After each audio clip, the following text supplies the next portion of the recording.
खड़े रहे साउंड वाला रिकॉर्डिंग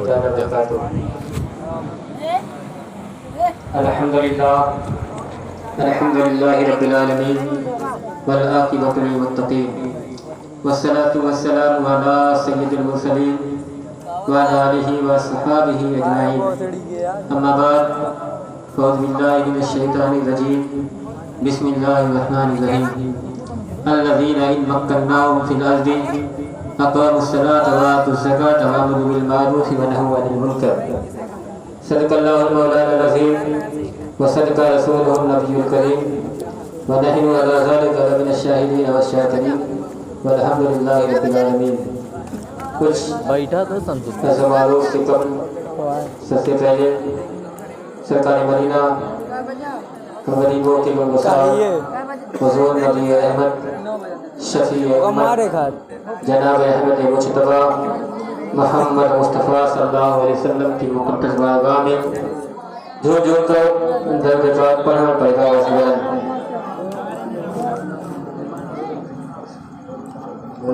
सल्लल्लाहु अलैहि वसल्लम।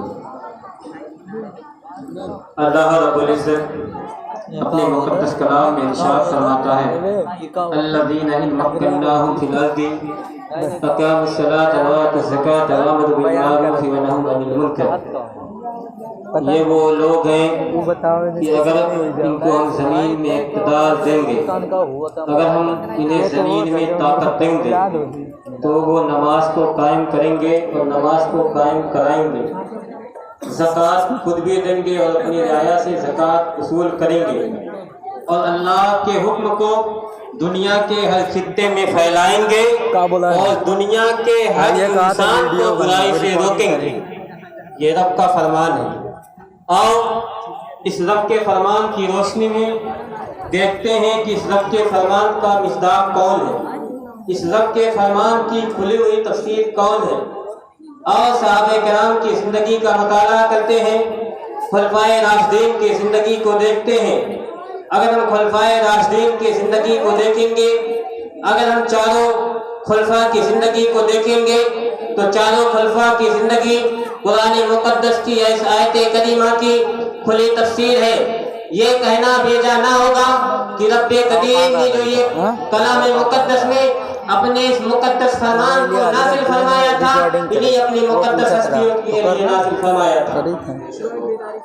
सहाबे किराम ऑडियो रिकॉर्डिंग उन चारों खलफा की जिंदगी गवाह है, उन चारों खलफा की जिंदगी इस बात को बता रही है, इन चारों खलफा की जिंदगी इस बात को शाहिद है कि उन्होंने जब तख्ते हुक्मरानी पर अपना कब्जा जमाया, जब अल्लाह के हुक्म से वो तख्त नशीन हुए तो सबसे पहले हज़रत अबू बकर सिद्दीक़ रज़ियल्लाहु ताला ने कोई काम अंजाम दिया था, कोई और काम नहीं था, बल्कि अल्लाह के हुक्म को दुनिया के सामने फैलाया था, रब की बारगाह में अपनी रियाया को झुकाने के लिए मजबूर किया था और उन मजलूमों को और उन गरीबों को हाथ दिलाने के लिए लोगों से ज़कात ली थी और पूरी कौम मुस्लिम को बुराई से रोका था। ये रब के फरमान की कोई खुली हुई तफसीर थी तो उसका नाम हज़रत अबू बकर सिद्दीक़ रज़ियल्लाहु ताला। बेशक बहुत खूब, सुभान अल्लाह सुभान अल्लाह। आओ आगे बढ़ते हैं, हज़रत उमर फारूक आज़म की जिंदगी का मुताला करते हैं। हज़रत उमर फारूक आज़म रज़ियल्लाहु ताला जैसे ही तख्ते खिलाफत पे बैठे हैं, तख्ते खिलाफत पे बैठने के बाद अपनी रियाया में ऐलान करते हैं, अपनी रियाया के गवर्नरों को ऐलान करते हैं, अपनी रियाया के आमिलों को ऐलान करते हैं, मेरे रियाया में रहने, मेरे हुक्मरानी में रहने वाले हर रियाया का हक ये है कि अगर मेरे हुकूमत में एक बच्चा भी होगा तो अगर आज़ान का वक्त हो जाएगा उसे सबसे पहले किसी काम को बता लाना है तो रब की बारगाह में सजदा करना है। अगर वो सजदा नहीं करेगा, उमर की तलवार या उमर का हुक्म उसके सामने नजर आएगा। ये कानून और रब के हुक्म की पासदारी, रब को कानून को दुनिया के सामने पेश करने का जो नमूना हज़रत उमर फारूक आज़म रज़ियल्लाहु ताला ने पेश किया था वो निहायत ही अजीब और गरीब फार्मूला था।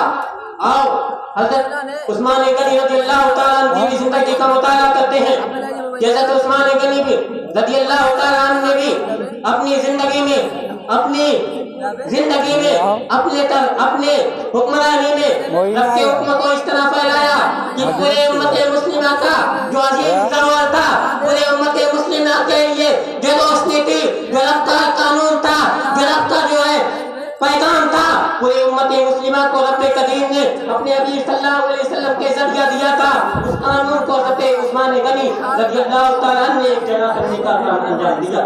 बेशक बहुत खूब, सुभान अल्लाह सुभान ये अल्लाह। भी कोई आसान काम नहीं था, बल्कि इसके जरिया हज़रत उमर फारूक आज़म ने इस्लाम के उस अजीम कानून की, इस्लाम के उस अजीम दस्तूर की हिफाजत फरमाई रब के हुक्म से। और आगे बढ़ते हैं, हज़रत मौलाए कायनात की जिंदगी का भी मुताला करते हैं। हज़रत मौलाए कायनात ने भी अपनी जिंदगी में इन कामों को अंजाम दिया, रब के हुक्म की पासदारी की और रब के हुक्म को बजा लाया।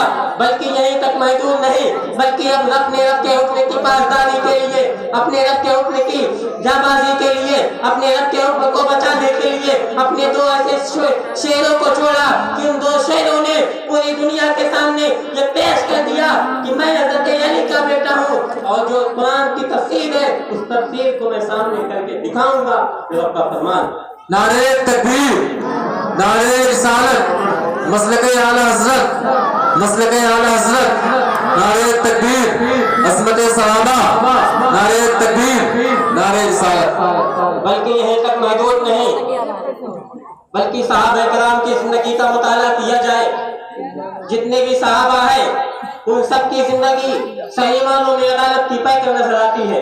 सुभान अल्लाह अगर सुभान कोई अल्लाह। भी शख्स किसी सहाबा के ताल्लुक से ये बकवास करे कि कोई सहाबी आदिल नहीं, तो वो सही मानों में सच्चा मुसलमान नहीं। बेशक बेशक सच्चा मुसलमान बनने के लिए हर सहाबा की अदालत को तस्लीम करना होगा। सच्चा मुसलमान बनने के लिए हर सहाबा की सदाकत को तस्लीम करना होगा। सच्चा मुसलमान बनने के लिए हर सहाबा की अज़मत को तस्लीम करना होगा। सुभान अल्लाह, सुभान सही अल्लाह। मानों में सच्चे मुसलमान होते हुए नजर आएंगे। आज ये दुनिया सहाबा किराम की अदालत की गूंज आती है, बल्कि वो यूरोप के बहुत सारी कंट्रियों में अदालत उमर नाम से, बहुत सारे यूनिवर्सिटियों में हज़रत उमर की अदालत के नाम से लॉ कराया जाता है। ये कोई मामूली बात नहीं कि आज 14 सदियां गुजर गई हैं, फिर भी इन गैर मुस्लिमों को यूनिवर्सिटियों में हज़रत उमर फारूक आज़म की अदालत के लिए बाकायदा तौर पे एक शोभा का इंतजाम किया गया है, और पूरी कौम को ये बताया जाता है किस तरह मुसलमानी नौजवानों ने, किस तरह मुसलमान के शोले ने दुनिया के सामने ये बताया था कि रब के कानून को, रब के हुक्म को दुनिया के सामने पेश किया जाए। बेशक बहुत खूब, सुभान अल्लाह। हज़रत उमर फारूक आज़म रज़ियल्लाहु तआला अन्हु की जिंदगी से एक सबक लेते हैं। एक बार हज़रत उमर फारूक आज़म रज़ियल्लाहु तआला अन्हु के दौर में कहीं से इतर आया था और उसको लोगों में तकसीम करना था। हज़रत उमर फारूक आज़म उस वक्त इस्लामी दुनिया के हुक्मरान थे। हज़रत उमर फारूक आज़म ने अपनी जौज़े मोहतरमा से कहा कि ऐ मेरे जौज़े मोहतरमा, इस इतर की शीशी को फला औरत को ले जाके दे दो कि वो लोगों में रियाया में तकसीम कर दे। उनकी औरत ने कहा है, ऐ अमीरुल मोमिनीन, मैं ही अब लोगों में तकसीम कर देती हूँ। हज़रत उमर फारूक आज़म ने कहा नहीं, तुम फला औरत को ले जाके दे दो कि वो रियाया में तकसीम कर दे। जब हज़रत उमर फारूक आज़म रज़ियल्लाहु तआला अन्हु के जौज़े मोहतरमा का इसरार बढ़ा और कहा कि आखिर मेरे अंदर कौन सी कमी है, क्या आपको मुझ पर भरोसा नहीं, क्या आपको मुझ पर भरोसा नहीं कि मैं सही मानों में तकसीम करूंगी या नहीं। तो हज़रत उमर फारूक आज़म ने पूरी उम्मत मुस्लिमा को एक प्यारा जवाब दिया था। हज़रत उमर फारूक आज़म की अदालत ने पूरी दुनिया को यह दर्श दिया था। उन्होंने कहा था, ऐ मेरी जौज़े मोहतरमा, ऐ मेरी शरीक हयात, तुम जाके लोगों में जब इतर तकसीम करोगी, अगर तुम्हारे हाथ में जो इतर का चंद कतरा लग जाएगा, अगर रब्बे कदीर ने मैदानी महशर में मुझसे ये सवाल कर लिया, ऐ उमर तू अदालत का पैकर था, तूने अदालत की मिसाल पूरी दुनिया में कायम की थी और उसी अदालत की धज्जियां तेरे घर से बिखराई गई थी, तो उमर उसका क्या जवाब देगा। ये अदालत का पैकर जब हज़रत उमर फारूक आज़म ने पेश किया, हज़रत تو حضرت عمر فاروق اعظم کی جوزہ محترمہ نے کہا کہ میرے شوہر نامدار، جیسا آپ کا حکم ہے اس حکم کو آپ کو بجا لائیں۔ بلکہ حضرت عمر فاروق اعظم کی عدالت اپنوں کے لیے اتنی ہی سخت تھی جتنا اوروں کے لیے تھی۔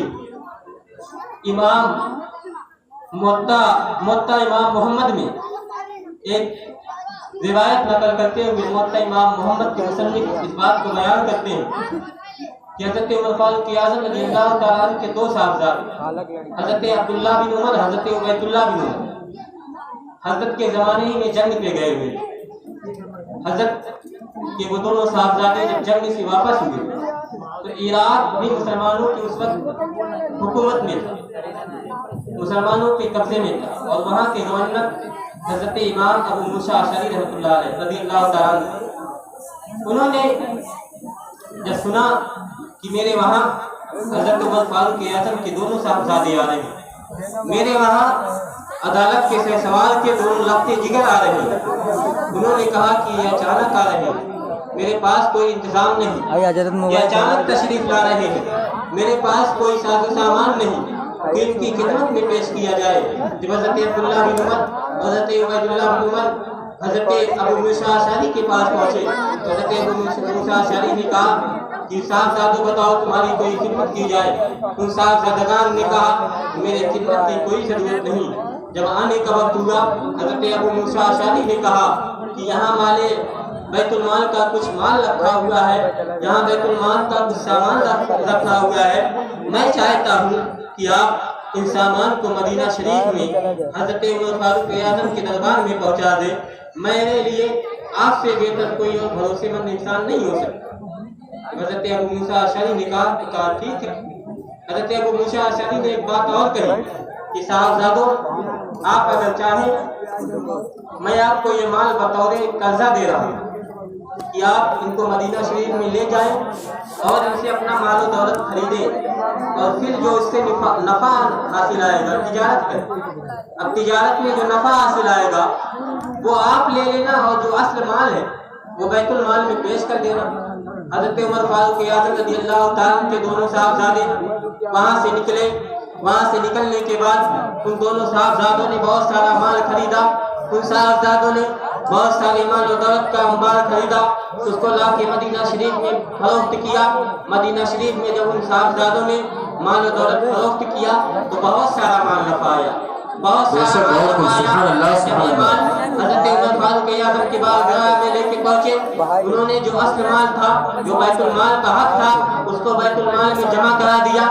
اس کے بعد اپنے والد محترم کی بارگاہ میں حضرت عبداللہ بن عمر بھی پہنچے ہیں، حضرت عبید اللہ بن عمر بھی پہنچے ہیں۔ ان دونوں کے پہنچنے کے بعد حضرت عمر فاروق اعظم نے سب سے پہلے کوئی سوال کیا تھا، اس سوال کا نام کوئی اور نہیں تھا، بلکہ حضرت عمر فاروق اعظم نے سوال کیا تھا، اے میرے صاحبزادوں، تمہارے پاس تو مال و دولت نہیں تھی، تمہارے پاس پیسہ نہیں تھا، یہ اتنا مال و دولت تم کہاں سے لے کر آئے؟ حضرت عمر فاروق اعظم نے یہ سوال کر کے پورے امت مسلمہ کو ایک ذہن دے دیا تھا کہ اگر تمہاری اولاد کہیں سے مال و دولت لے کر آئے، کہیں سے چوری کر کے لے کر آئے تو اس کو ایسے ہی مت چھوڑ دینا، بلکہ اس سے سوال کرنا کہ میں سوال کر کے پورے امت مسلمہ کو درس دے رہا ہوں کہ اگر سوال نہیں کرو گے تو تمہاری بھی اولادیں اور تمہاری بھی جو ہے نسلیں برباد ہو جائیں گی۔ اور سبحان اللہ، سبحان اللہ، فاروق اعظم کے اس سوال نے پورے امت مسلمہ کو درس دیا تھا،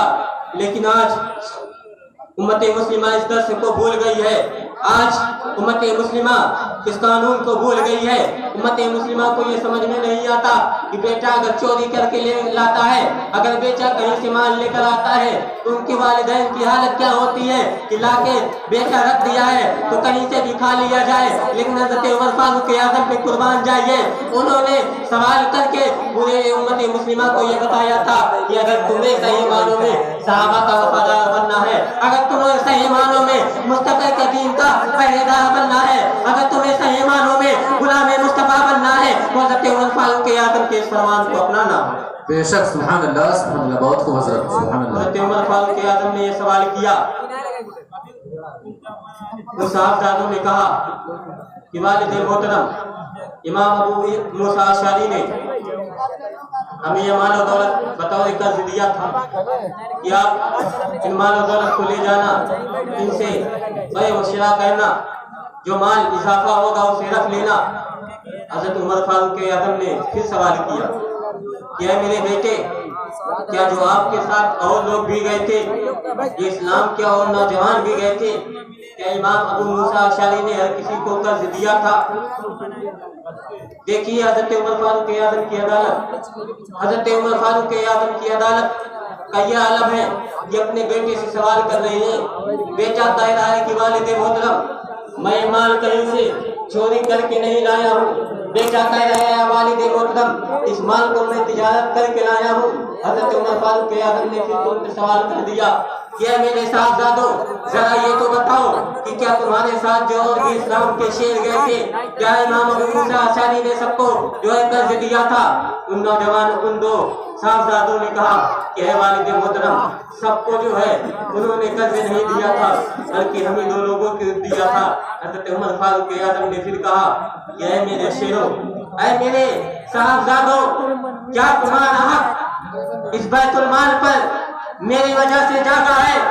حضرت عمر فاروق اعظم نے کہا کہ اے میرے صاحبزادوں، جتنا میری رعایا میں رہنے والے بکری چرانے کا والے کا حق اس مال پہ ہے، اتنا ہی آپ کا اس مال پہ حق ہے۔ اگر ان لوگوں کو حضرت امام ابو موسیٰ اشعری نے مال نہیں دیا تھا بطور قرض، تو آپ کو بھی نہیں دینا چاہیے تھا۔ اس لیے میرا یہ مطالبہ ہے کہ سارا کا سارا مال جو آپ نے تجارت میں کمایا تھا، وہ سب کو سب بیت المال میں جمع کر دیا۔ بے شک بہت خوب، سبحان اللہ سبحان اللہ۔ لیکن قربان جائیے حضرت عبداللہ بن عمر، حضرت عبید اللہ بن عمر پر، ان کی فقاہت پہ قربان جائیے، ان کے علم پہ قربان جائیے، ان کی دانستہ پہ قربان جائیے۔ وہ بھی علم کے ایک سرسوار تھے، وہ علم کے ایک علمبردار تھے۔ حضرت عبید اللہ بن عمر، حضرت عبداللہ بن عمر، حضرت اپنے والد محترم کے سامنے تو خاموش رہے، لیکن حضرت عبید اللہ بن عمر نے پھر سوال کر دیا، اے والد محترم، اس مال کا ذمہ دار میں تھا، امام ابو موسیٰ اشعری نے اس مال کا جو ہے نگہبان مجھے بنایا تھا۔ اگر راستے میں یہ مال ہلاک ہو جاتا، اگر راستے میں یہ مال ڈاکو لوٹ لیتے، تو اس مال کا ذمہ داری میری ہوتی، یہ مال میں اپنے پاس سے جو ہے تمہیں دیتا۔ لیکن اگر میں اس مال کو یہاں تک صحیح سلامت لے آیا ہوں، اگر میں اس مال سے نفع کمایا ہوں، تو میرا یہ حق ہے کہ میں اس مال سے کچھ فائدہ اٹھاؤں، اس کو جو ہے بیت المال میں نہ جمع کروں۔ امام حضرت عبید اللہ بن عمر نے بے شمار دلیلوں کا انبار لگا دیا اپنے والد محترم کے سامنے، قرآن و سنت کی روشنی میں، اسلام کی شریعت کی روشنی میں دلیلیں پیش کر رہے ہیں کہ والد محترم اس مال کا حقدار تیمانوں میں میں ہوں۔ لیکن پھر بھی حضرت عمر فاروق اعظم کی عدالت کو یہ گوارا نہ ہوگا، پھر بھی حضرت عمر فاروق اعظم کی صداقت کو یہ گوارا نہ ہوگا کہ میرے گھر میں کوئی ایک لقمہ بھی صحیح جو نہ ہو آ جائے۔ حضرت عمر فاروق اعظم کے ایک اور مشیر تھے، انہوں نے کہا کہ اگر امیر المومنین آپ چاہیں تو میں جو ہے ایک رائے پیش کروں، آپ پیش کرو۔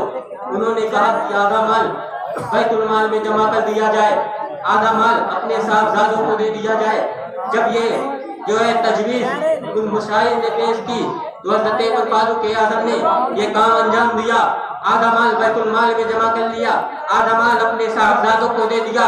لیکن حضرت عمر فاروق اعظم کی عدالت پہ قربان جائیے، حضرت عمر فاروق اعظم کی صداقت پہ قربان جائیے، جو اپنے بیٹیوں کو ابھی محاسبہ کرنے کے لیے ہم وقت تیار رہا کرتے تھے، اور ان کا یہ سب سے پہلا ایجنڈا اگر کوئی تھا تو اس ایجنڈا کا نام تھا مصطفیٰ کی شریعت کو دنیا کے ہر خیمے میں پہنچایا جائے۔ بے شک سبحان اللہ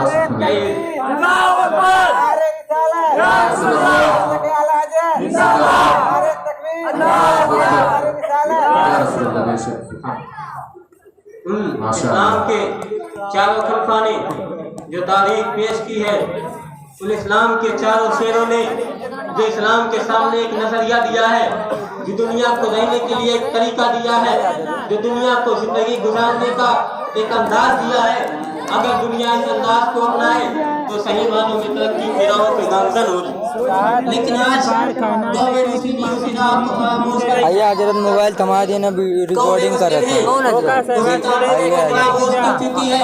गाँव में मुस्लिम उन्हें जो है तरीकों को मिटा चुकी है।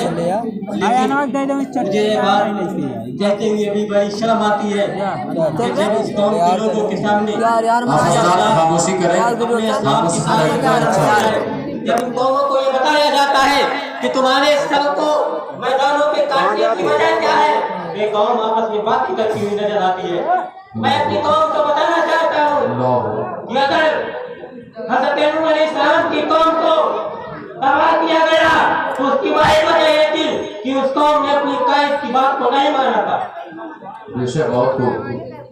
मेरे कौम के लोगों, अगर आपने अपने कायदों की, अपने रहनुमाओं की बात को ना सुना, अगर आप जवाब के सामने आपका कोई रहबर बात करे, आप बातें करेंगे, तो ये मत भूलना कि जिस तरह और कौमों को भी बर्बाद किया गया, उसी तरह तुम्हें भी,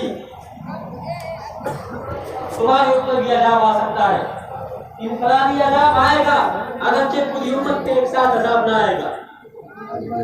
और ये तारीख गवाह है कि दुनिया के किसी भी शख्स को या दुनिया की किसी भी कौम को अगर बर्बाद किया गया तो उसकी वाहिद वजह ये थी कि इस कौम ने अपनी रहनुमा की बात ना सुनी।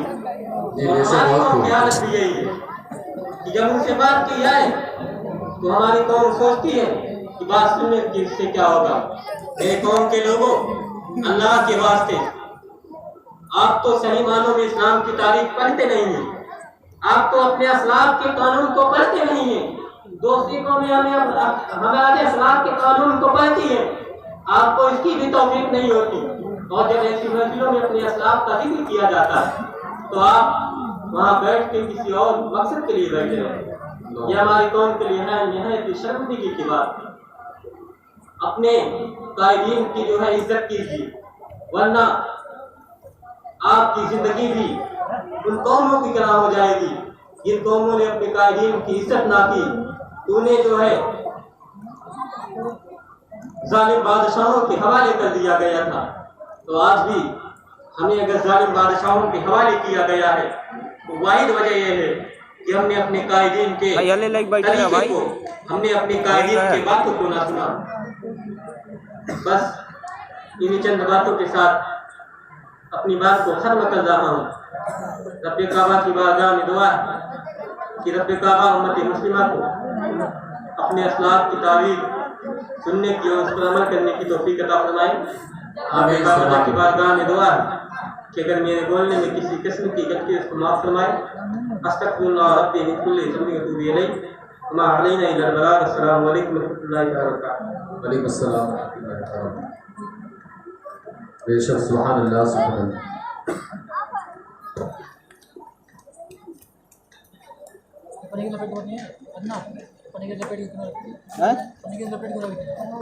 पड़ी रहा था मोरी है मोरी है। भाई पहले ताक़ीद नाते नबी सल्लल्लाहु अलैहि वसल्लम बुलाने के लिए आवाज़ दूंगा। शायद हाफिज कमाल तस्मी साहब को माइक पर आए, अपनी नूरानी आवाज़, अपनी खूबसूरत आवाज़